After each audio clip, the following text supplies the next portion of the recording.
En fait, le concept n'est pas normé. Une maison d'association, ça peut revêtir différentes formes selon les territoires. Dans le réseau, on l'a quand même défini comme une structure qui s'est dotée d'un projet. Ça, c'est vraiment la base on va dire le fondement de la maison des associations. Et ensuite, c'est une structure donc avec différents niveaux. Le premier niveau, ça va être celui vraiment de l'hébergement, hein. Le terme de maison le définit bien.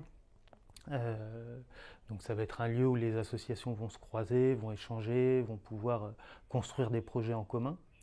Ensuite, le deuxième niveau va être un niveau plutôt logistique, où elles vont pouvoir trouver un certain nombre de services, comme de la reprographie, de la photocopie, mais aussi un service de gestion de paye ou de comptabilité.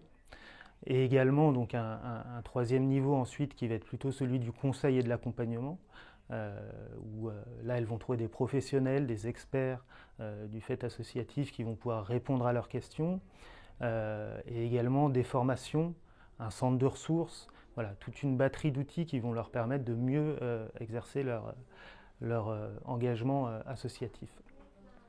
Et le dernier niveau, on va dire que c'est plutôt un niveau d'échange qui va permettre à la fois aux associations de travailler les unes avec les autres dans une logique interassociative.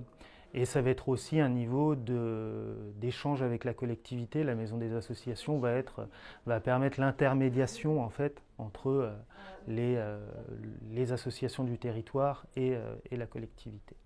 Voilà, ensuite, on a un réseau, le réseau national des maisons des associations pour lequel je travaille, qui va permettre aux différents professionnels des maisons d'échanger, de se mettre en synergie et de s'outiller et de créer des outils communs pour mieux exercer leur métier sur chacun, sur leur territoire.